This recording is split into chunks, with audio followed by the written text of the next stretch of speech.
Essence of the Body Mind, Xun Fa Xiang, Minggu 2 Juli 2023. Riwayat Ceci, bagian 17. Benih cinta kasih berbuah di mana-mana. Ceramah Master 17 April 2001 pada pertemuan pagi relawan.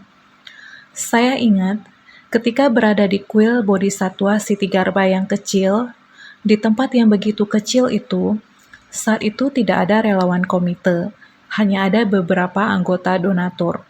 Pada saat itu di hari pertama, hari itu saya menangis. Karena pada saat itu, ketika menjadi biksuni, saya membuat 3 ikrar. Ikrar pertama adalah tidak mengadakan pelayanan doa. Namun, demi mendirikan satu yayasan amal ceci, para anggota donatur sangat menantikan saya bisa melantunkan sutra memberi berkat kepada mereka setiap bulan. Jadi, meskipun berikrar untuk tidak mengadakan pelayanan doa, saya tidak punya pilihan selain mengadakan pelayanan doa, yang sebenarnya adalah setiap tanggal 24 bulan lunar. Ketika mengadakan kebaktian Baisaya Guru, waktu telah berlalu. Dengan tergesa-gesa, dengan kesulitan di setiap langkah, saya melihat seorang komite senior, Ching Wen. Rambutnya sudah memutih, masih tersenyum cerah, sangat optimis, sangat ceria. Dia berkata, kita para komite tua ini lebih dekat satu sama lain daripada saudara perempuan sendiri. Sekiranya kami pergi keluar, kami akan berjalan sambil bergandengan tangan seperti ini. Jadi, saya sering mengucapkan, Kan-en, para komite yang lebih tua benar-benar sangat berharga, dan komite yang baru juga sangat berdedikasi. Mereka telah mengikuti maju selangkah demi selangkah, menyebar seluruh dunia. Setiap orang adalah satu benih yang ditanam di tanah. Sinar matahari, air, dengan bersungguh hati mengairi. Dapat diketahui benih satu ini setelah tumbuh tinggi akan menghasilkan buah yang tak terhitung jumlahnya dari tahun ke tahun. Riwayat Ceci bagian 17. Benih cinta kasih berbuah di mana-mana. Kondisi dunia internasional 1976 sampai 1977. Juli 1976, gempa bumi Tangshan. September 1976, Mao Zedong wafat. Oktober 1976, kelompok 4 digulingkan. Revolusi kebudayaan berakhir. 1977, Elvis Aaron Presley meninggal. Kondisi masyarakat Taiwan 1976 sampai 1977. Juni 1976, Amerika Serikat menghentikan dana bantuan ke Taiwan. 1977, PLTN Jinsan mulai beroperasi, Taiwan memasuki era pembangkit listrik tenaga nuklir. Sejarah Ceci 1976 sampai 1977. Maret 1976, kantor cabang Ceci Hengchun didirikan. Desember 1976, Ceci pertama kalinya mendapat pujian dari pemerintah atas pelayanan publik dan misi amal. Februari 1977, pertama kali baksos gunting dan keriting. April 1977, bantuan darurat kebakaran besar di Ruisoi. Agustus 1977, bantuan bencana Topan Telma. Desember 1977, kantor cabang Ceci di Pingtung didirikan. Ceramah Master. Kita menerbitkan serangkaian buku khusus menuliskan tentang ajaran yang pernah saya ajarkan. Suatu hari, saya mengambil jilid pertama buku tersebut, membuka halaman bagian tengah, membaca ceramah saya pada peringatan 10 tahun. Saya dengan cermat melihat, dan saya sendiri merasa terharu. Saya berkata, peringatan 10 tahun seharusnya merupakan perayaan besar. Sebagai sebuah organisasi yang kurang sumber daya, apa yang dapat saya berikan kepada semua orang? Hanya satu hal yang dapat membantu, yaitu menyebarkan semangat Ceci ke seluruh Taiwan. Pada Februari di tahun tersebut, saya pergi ke Wihara Long Chuan di Hengchun. Saya menerima ada 51 kasus yang perlu ditangani. Sehingga saya katakan, perayaan ke-10 tahun ini adalah kita menyebarkan semangat Ceci ke seluruh Taiwan untuk memberi cinta kasih kepada semuanya. Pada peringatan 10 tahun mendatang hingga tak terhingga, saya akan berusaha terbaik terus bersumbangsih membantu penderitaan orang-orang. Dari melepaskan hingga melindungi satwa. Ceramah Master 10 Oktober 2012 pada pertemuan pagi relawan. Ada orang yang berkata dengan bangga, "Terlahir di dunia, saya pernah makan apapun. Yang terbang di langit hanya pesawat yang tidak saya makan. Yang berenang di air hanya kapal yang tidak saya makan. Yang berlari di jalan hanya mobil yang tidak saya makan. Apapun pernah saya makan." Mendengar ini sungguh sangat menakutkan. Dia makan apa saja. Apakah kehidupan seperti ini merupakan berkah? Merupakan berkah yang sesungguhnya? Dia sedang menciptakan malapetaka. Beberapa tahun yang lalu, saat akan pergi ke Taiwan bagian selatan, saya sering melewati jalan tol Nanhui dan melewati Fengkang. Bus pariwisata akan berhenti sebentar di Fengkang. Banyak pedagang yang menjual berbagai macam makanan di sana. Saya berhenti di sana untuk mencuci tangan dan melihat. Ada begitu banyak orang di depan toko makanan. Terdapat banyak burung yang digantung, yang dipatahkan mulut dan kakinya, lalu diikat menjadi satu. Sekelompok burung hidup digantung di depan pintu. Ketika pelanggan datang, mereka akan menunjuk, "Saya mau yang ini, saya mau yang itu." Dengan begitu, burung tersebut dicabut bulunya hidup-hidup, lalu dipanggang di sana. Sungguh kejam.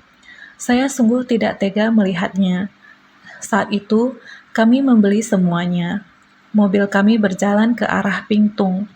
Kami pun mulai membuka tali dan melepaskan burung itu satu persatu. Ada yang membiarkannya terbang, sangat senang melihatnya terbang. Juga ada yang terbang tidak jauh dan jatuh, sangat tidak tega. Jadi, setiap tahun saya harus melewati jalan ini beberapa kali. Akhirnya, orang di toko itu melihat kita orang Ceci dan ingin membeli semuanya. Dia tidak jadi menjualnya. Dia bilang itu buang-buang uang. Dia bilang, kalau dilepas, kita akan tangkap lagi. Jadi saya merasa sungguh tidak berdaya. Dengan membunuh seperti itu demi mendapatkan keuntungan, dapat makan seperti ini demi nafsu makan, sungguh kekejaman manusia yang tidak terbayangkan. Sejak tahun 1974, Ceci pernah mengadakan Hari Pelepasan Makhluk Hidup Ceci pada hari pembagian bantuan pada tanggal 24 setiap bulan dalam penanggalan Imlek. Akan diadakan kegiatan pelepasan makhluk hidup pada waktu yang bersamaan. Tapi setelah beberapa saat, menemukan bahwa pelepasan makhluk hidup tidak dapat benar-benar membantu makhluk hidup ini. Kemudian beralih pada menghimbau untuk mengganti pelepasan makhluk hidup dengan melindungi makhluk hidup. Ceramah Master pada pertemuan pagi relawan 12 April 2004. Kita semua harus bangga menjadi makhluk hidup yang paling cerdas. Karena kita adalah makhluk yang paling cerdas, Anda harus tahu bagaimana mencintai satu sama lain, memperlakukan semua makhluk sebagai keluarga Anda sendiri, seperti orang tua, guru, saudara, seperti anak sendiri.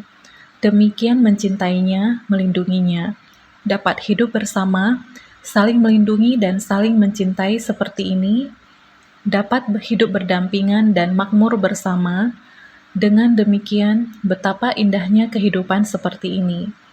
Sayangnya, orang-orang tidak memahami bahwa mereka mesti menyimpan cinta kasih dalam hatinya untuk melindungi satwa dan menghargai sumber daya.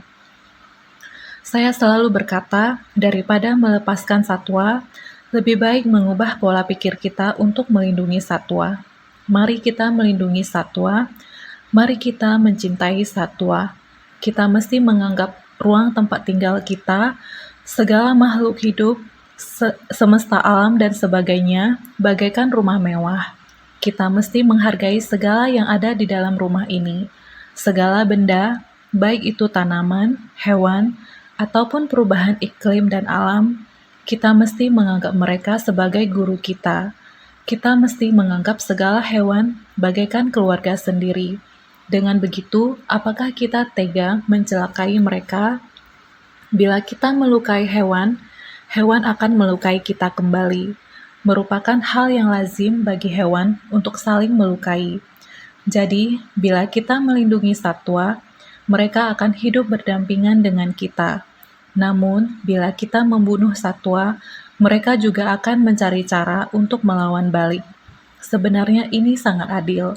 Kalau kita bisa mundur selangkah bagi alam, kemudian maju selangkah untuk melindungi dan mencintai satwa, mereka juga bisa menyesuaikan diri.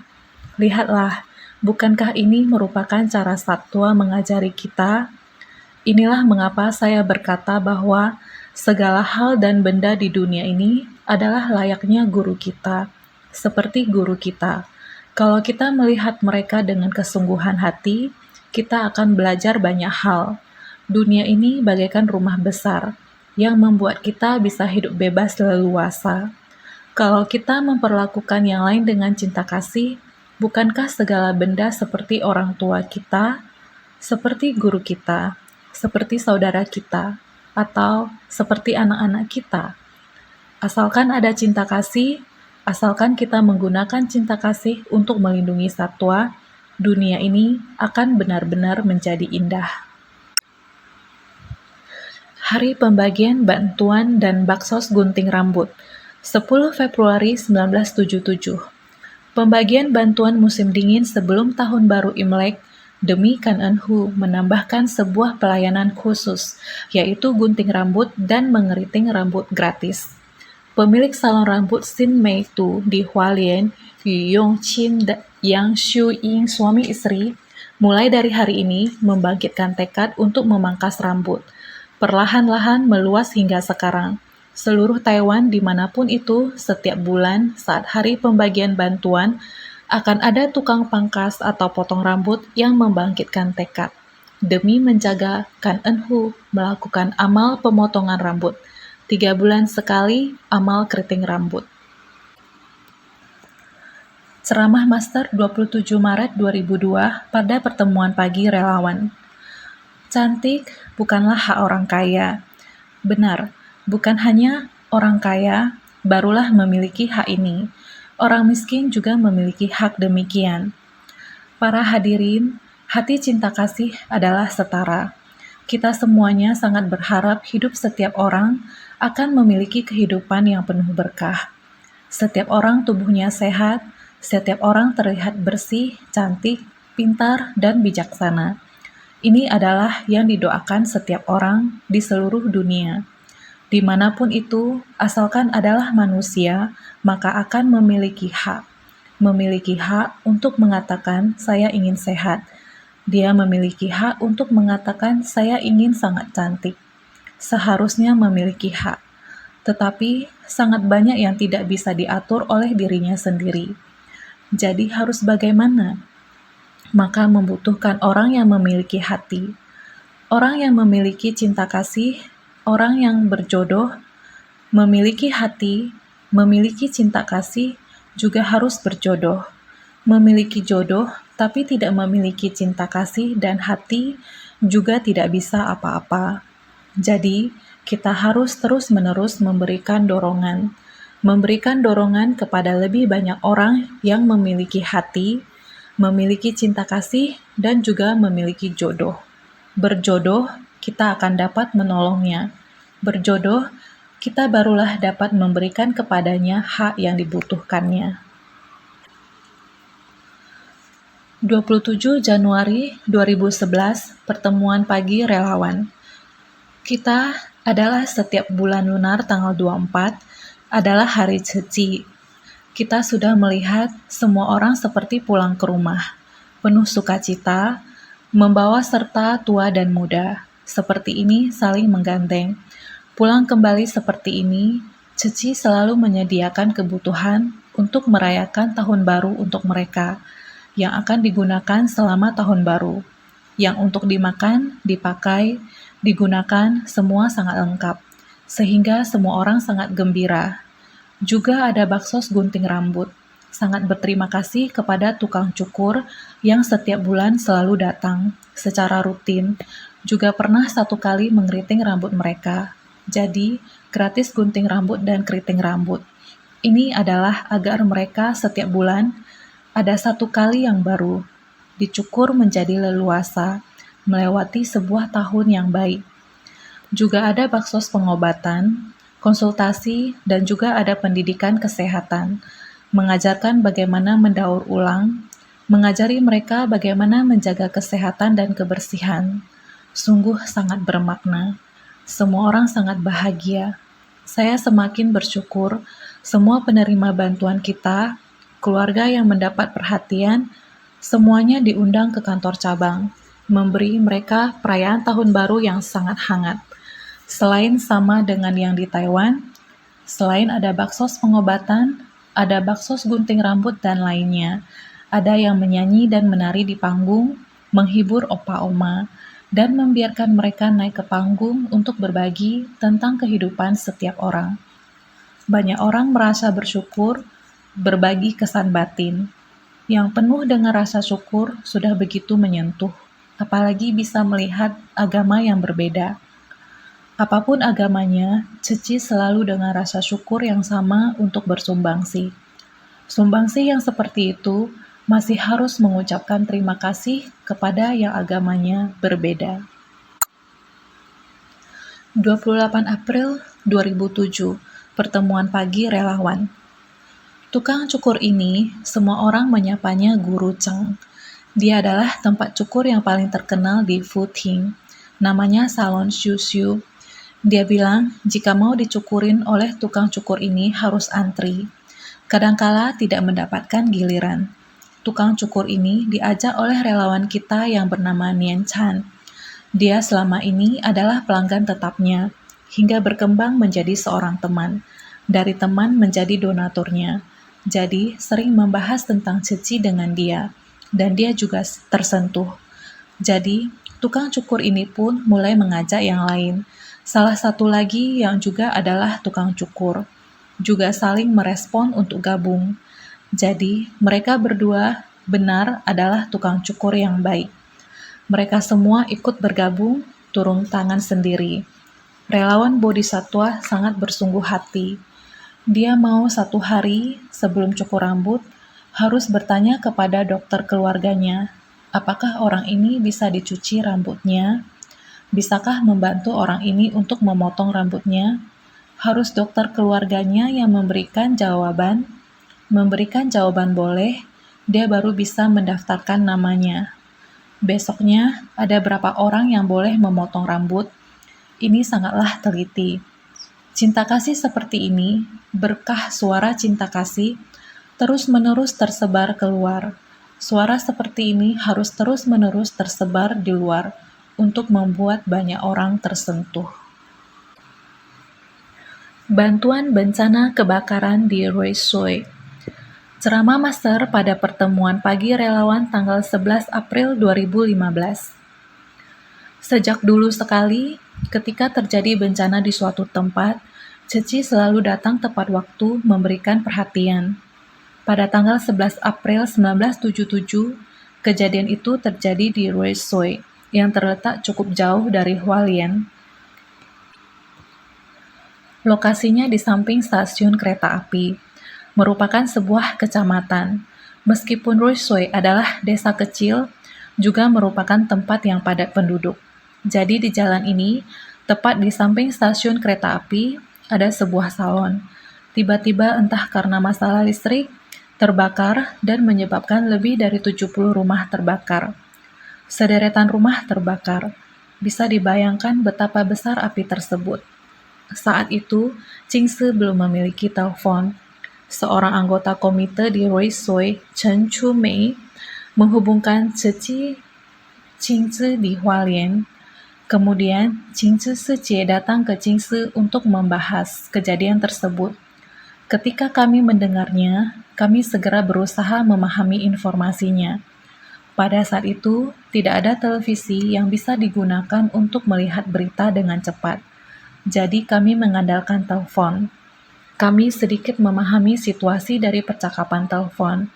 Tetapi kami harus pergi ke Hualien untuk mendapatkan informasi yang lebih akurat.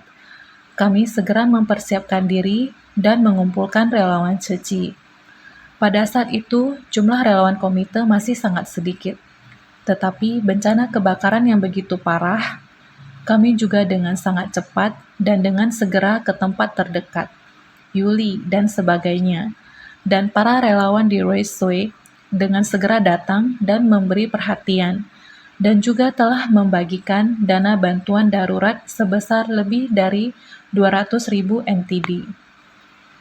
Ceci pada saat itu masih penuh dengan kesulitan, tapi pada saat itu masih terdapat selimut dan perlengkapan lainnya. Juga selama beberapa hari, kami berada di sana untuk melakukan pendataan dan hal lainnya. Terdapat keluarga besar dan kecil. Uang yang akan kita berikan tentu saja semuanya tidak sama, berbeda. Keluarga yang memiliki lebih banyak orang, biaya yang dibutuhkan akan besar.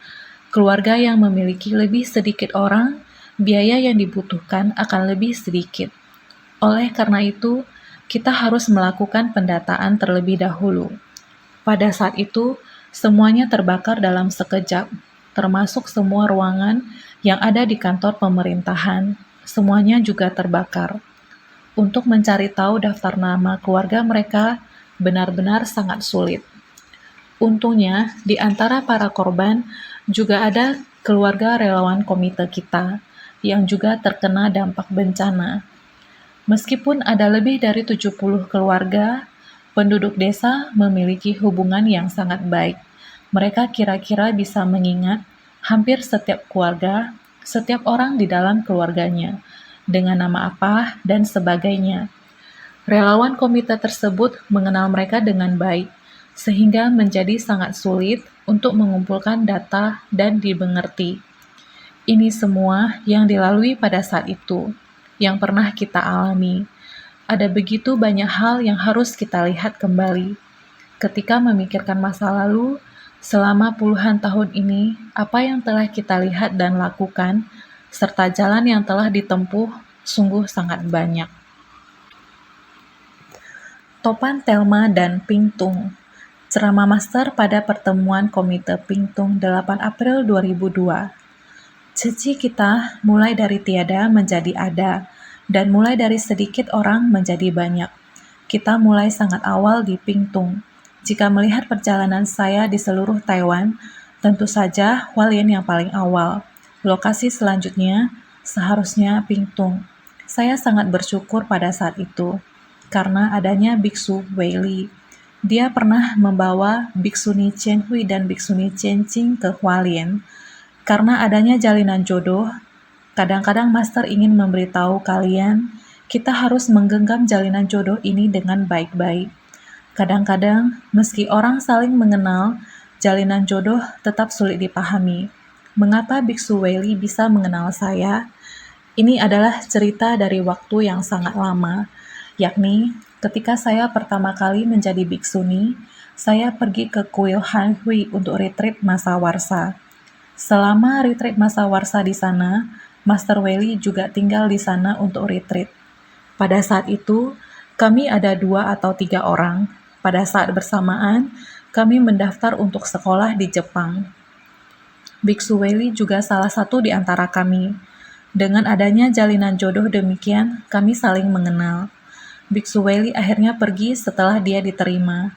Sebenarnya saya juga sudah diterima. Hanya saja setelah saya kembali ke Hualien, karena jalinan jodoh, sehingga saya mulai menjalankan Ceci. Setelah Biksu Weili pulang dari Jepang, dia berkata kepada saya, mungkin di masa mendatang, setelah pulang dari Jepang, beliau mungkin akan tinggal di Fansiliao. Jika kamu ada kesempatan, datang dan temui saya. Benar-benar pada saat itu, pada dasarnya dalam 1 tahun, Saya melakukan 2 kali perjalanan keliling Taiwan. Setahun saya akan melakukan 2 kali survei dan evaluasi, sehingga saya memanfaatkan kesempatan itu. Saya pergi ke daerah Fanzhiliao di Pingtung. Biksuni Chen Hui dan Biksuni Chen Qing menganggap saya seperti guru mereka sendiri. Saya ke sana seperti pulang ke rumah sendiri, tidak berbeda dengan di Kriya Qingsi. Saya benar-benar sangat berterima kasih kepada mereka. Pemberkahan akhir tahun di Pingtung pada tanggal 20 Desember 2014. Jadi, berawal dari inilah, Ceci dan Pingtung terhubung dan berjodoh. Pada tahap awal, beberapa dari mereka termasuk Chen Rong Qing, tak lama kemudian badan amal kita terbentuk. Pada saat itu, saya mengatakan kepada mereka, jika daerah Pingtung membutuhkan Ceci, Ceci juga membutuhkan orang-orang dari Pingtung. Kita semua bergabung bersama dan bisa bekerja untuk tempat itu. Sejak saat itu, beberapa anggota komite pergi ke sana. Mereka pergi walaupun belum menjadi komite yang dilantik. Mereka sangat antusias mendengarkan sutra. Ketika master mengadakan retreat 7 hari, mereka juga ikut. Sebagai contoh, Qingli dan Qingzi, banyak bodhisattva yang sudah lanjut usia. Sejak saat itu, mereka datang mendengarkan sutra teratai. Saat itu, saya mengatakan kepada mereka, jika kalian sangat mencintai master, ingin menjadi murid master, maka kalian harus menjadi anggota komite dan harus berkomitmen di Pingtung. Sejak saat itu, jika ada kasus di Pingtung, mereka akan pergi untuk melihatnya. Mereka sering kembali ke Hualien hampir sebulan sekali, atau 2-3 bulan sekali.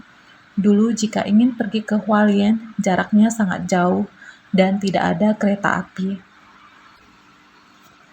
Pertemuan pagi relawan tanggal 13 September 2004. Hari itu saya mendengar sharing Qingli.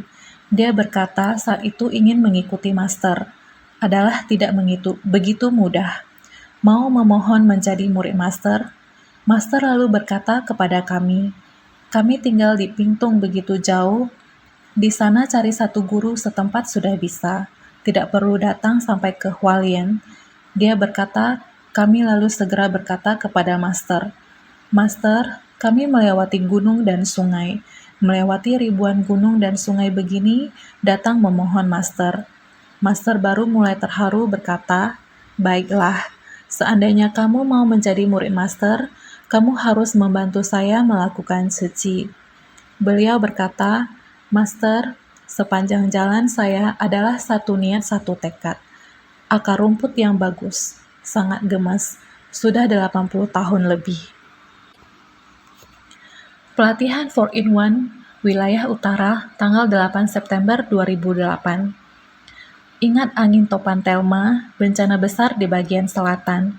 Saat itu, Sece yang paling tua, yang kedua, yang ketiga, juga ada Qingming. Mereka sudah pernah mengikuti saya sampai bagian selatan survei lokasi bencana. Karena bagian selatan yang terdampak bencana sangat luas. Karena kita saat ini, menurut perkiraan Biro Meteorologi sekarang, beberapa hari kemudian angin ada berapa kuat. Saat itu masih belum maju seperti sekarang ini. Oleh karena itu, tiba-tiba topan Telma datang. Satu hembusan angin dari pulau yang paling selatan terus sampai Kaohsiung menyapunya sepanjang jalan. Orang yang terkena bencana sangat banyak, bahkan sangat sulit terbayangkan. Sebagian tiang listrik yang demikian tinggi-tinggi patah. Sebelumnya belum pernah lihat, yang terlihat sekarang adalah tiang listrik roboh seutuhnya satu tiang.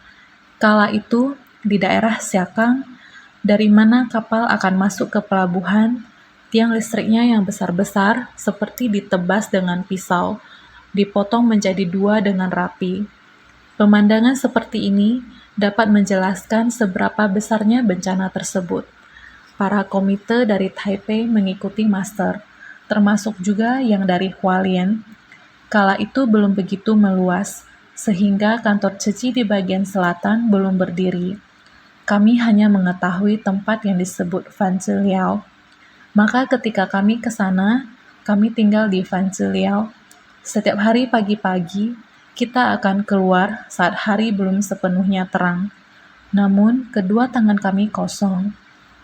Kita harus memberi bantuan kemana? Walaupun terlihat kehancuran di mana-mana, pada dasarnya sasaran kami adalah korban bencana, orang miskin dan menderita. Maka korban bencana dengan mudah terlihat. Namun, kami tidak tahu mana yang miskin dan menderita. Maka kami harus mendatangi setiap kantor kelurahan untuk mendapatkan data keluarga yang berpenghasilan rendah atau keluarga dengan orang yang sudah tua dan tidak mempunyai sanak saudara. Kami harus ke kantor catatan sipil. Maka, apakah itu kelurahan atau lain-lainnya, kami berharap mereka dapat memberikan data kepada kami. Namun, setiap hari kami harus berdiri menunggu di luar kantor kelurahan. Kadangkala harus berdiri seharian, karena kami juga tidak bisa menyalahkan mereka.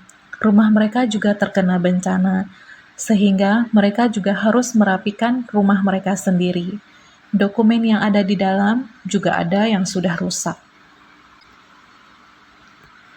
Pelatihan 4-in-1 Kaohsiung tanggal 2 Juli 2009. Pada suatu pagi ketika hendak keluar, melewati balai kota, kita membungkukkan badan kepada mereka dan memohon, dapatkah Anda memberikan daftar nama keluarga? Dengan sikap acuh tak acuh, mereka menjawab, tidak memiliki waktu. Tolong, bagaimana kalau kami mengambilnya di petang hari? Membuat janji untuk kembali mengambil di sore hari. Ketika kita kembali, mereka berkata, bagaimana kita memiliki waktu yang banyak untuk mengurus barang ini untuk Anda? Bagaimana kalau besok? Ini terjadi hari demi hari. Pada suatu hari, salah satu donatur dari Taipei, donatur yang sangat memiliki dedikasi, pada waktu itu ia bukanlah seorang komite. Ia menunggu sampai kesal dan menjadi begitu marah dan berkata, kenapa kita harus berdiri di sini dan membungkuk untuk memohon? Ia berkata, kita ke sini untuk membantu mereka. Kenapa mereka mempersulit kita seperti ini? Saya berkata kepadanya, Anda sendiri yang ingin datang kemari, ataukah mereka mengundang Anda datang? Ia membalas, betul, kita sendiri yang ingin datang kemari. Betul, Anda sendiri yang memilih untuk datang. Oleh karena itu, kita harus menempatkan diri kita pada posisi mereka. Ini adalah bencana yang sangat serius. Bisakah kita tahu orang-orang yang bekerja? Orang-orang bekerja di sini rumahnya juga rusak. Mereka juga ingin memperbaiki rumah mereka sendiri dan juga harus mengerjakan begitu banyak untuk properti yang rusak. Kita harus berpikir dengan menempatkan diri kita pada posisi mereka. Jangan kehilangan kesabaran di sini. Kita harus rendah hati. Dia berkata, saya mengerti. Maka kita hanya ingin berterima kasih kepada mereka. Saya jawab, benar. Ini adalah bersumbangsih tanpa pamrih. Berterima kasih kepada mereka karena telah memberi kita informasi. Dengan cara ini, hatinya menjadi tenang kembali. Kemudian, saya sampai di Xiaokang, lalu akan ke sebuah kuil di Xiaokang, kuil Kuan Yin yang ada di sana. Saya juga sangat berterima kasih kepada kepala biara di tempat itu. Mereka juga menyediakan tempat agar kita bisa berkumpul di sana dan mulai memahami situasi di sana. Ini adalah saat Xiaokang terkena dampak topan Sailoma. Sejak saat itu, kami memberi bantuan bencana di Kaohsiung. Kami juga memberi bantuan bencana di Pingtung. Perlahan-lahan, benih di Pingtung mulai muncul ke permukaan. Perlahan-lahan, hanya ada sedikit benih di Kaohsiung juga mulai bermunculan. Ini yang disebut budidaya menggarap ladang berkah. Pada saat itu, semua orang memiliki cinta di hati mereka. Ada sebidang lahan batin. Jika tidak ada jalinan jodoh ini, benih cinta kasih ini akan sulit untuk menabur berkah di sebidang lahan batin setiap orang. Rahmatamah Pengusaha Indonesia, tanggal 25 Januari 2004. Saat itu, Ceci masih belum besar, Tetapi masih beruntung di saat itu, ada seorang petani. Orang tua ini berusia 70 tahun. Beliau adalah dokter desa yang tidak bersertifikasi. Dokter di pedesaan yang mengerti tentang obat-obatan herbal. Pada suatu pagi, saya belum berangkat keluar. Beliau datang. Saat dia sedang berbicara denganku, dia mengatakan padaku, "Master, saya melihat bahwa Ceci adalah satu-satunya keluarga besar di dunia." Saat itu, Ceci memang tidak dikenal, namun tetap sangat membawa antusias bersama-sama. Saya lalu bertanya padanya, "Mengapa kamu mengatakan bahwa Ceci adalah satu-satunya keluarga besar di dunia?" Dia lalu menjawab, "Lihat saja kalian tinggal di Hualien, saat ada bencana melanda bagian selatan, kalian peduli terhadap masyarakat lokal, seakan-akan mereka adalah orang terdekat kalian." Saya percaya apabila pemikiran seperti ini disebarkan, maka seluruh Taiwan dimanapun mereka berada, bukankah mereka juga merupakan anggota keluarga Ceci juga? Saya ketika terpikir saat itu, saya tidak hanya memiliki Ceci ada di Taiwan saja, tetapi harusnya melihat banyak insan Ceci ada di seluruh dunia. Pertemuan relawan Komite Pingtung tanggal 8 April 2002. Pada saat itu, saya sangat berterima kasih adanya relawan komite senior di Pingtung. Pada saat itu masih belum dinamakan komite. Karena orang-orang dari Taipei datang, semuanya membantu karena sebagai tuan rumah. Sehingga saat masih subuh, sudah ada nasi kotak yang bisa dibawa keluar, sampai malam baru pulang. Saat pulang juga ada nasi dan sayur yang hangat. Benar-benar sangat bersyukur. Ini benar-benar hal yang patut dikenang kembali. Seperti datangnya Topan Saloma, pada saat itu ada sekitar setengah bulan tinggal di sana. Pergi pagi buta, malam pulang dan membuat data, karena adanya pertolongan ini. Di awal saya sudah mengatakan, ada yang bukan hanya sekali dibantu, ada yang butuh bantuan jangka panjang, sehingga bantuan jangka panjang butuh bantuan relawan Pingtung, sehingga terus menyemangati orang-orang menjadi relawan, saling menjaga penduduk di Pingtung. Karena demikian, kantor penghubung di Pingtung perlahan-lahan dibangun. Pertemuan relawan Komite Panqiao tanggal 7 Agustus 2005. Suatu hari, saya mengungkit Xiao Liu Qiu. Anak gadis Xiao Liu Qiu menikah ke Kaohsiung jadi menantu. Dia bermaksud membalas jasa keluarga Xiao Liu Qiu, sehingga membawa pulang satu benih untuk menggerakkan tempat itu. Juga mestinya ada orang yang mendukung keberhasilannya. Maka Komite Kaohsiung ke sana membantunya, membuat perjamuan teh, menggerakkan dan memperkenalkan Ceci. Demikian selama 7-8 tahun. Semua sangat terjun berpartisipasi. Hanya daur ulang saja ada lebih 3.000 orang. Satu minggu ada daur ulang satu kapal yang dibawa pulang. Kapal itu juga gratis. Setiap minggu membantu kita bawa pulang. Kita bertanya, "Kenapa kamu sangat baik hati?" Dia berkata, "Tidaklah, tidak apa. Sebenarnya mama saya 20 tahun yang lalu telah mengikuti master." "Bagaimana mamamu mengikuti master?" Dia berkata, "Sewaktu Topan Telma, master ke Kaohsiung, ke Pingtung melihat bencana. Di Pingtung membagikan bantuan. Mama saya ada di sana, membantu guru dan membagikan bantuan. Maka mamaku dari awal sudah mengikuti master. Dan sekarang saya bolak-balik Liu Qiu dan Kaohsiung hanyalah dengan sedikit usaha saja. Setiap minggu rutin membawa pulang daur ulang dari sana. Ini adalah jalinan jodoh. Ada kalanya jalinan jodoh tiba, kita harus segera membimbingnya. Bila kita tidak membimbingnya, benar-benar akan kehilangan satu benih." Diskusi tim relawan Kaohsiung tanggal 17 Desember 2010. Sehingga sering dikatakan, kita jangan meremehkan sebuah benih. Jalinan jodoh dari benih ini, mungkin saja benih ini mendatangkan jalinan jodoh kita setelahnya. Bisa sangat berlimpah. Dari Pingtung ke Kaohsiung bertubi-tubi. Semuanya demi jalinan jodoh yang kecil ini, menjadi sebuah jalinan jodoh dengan barisan yang panjang.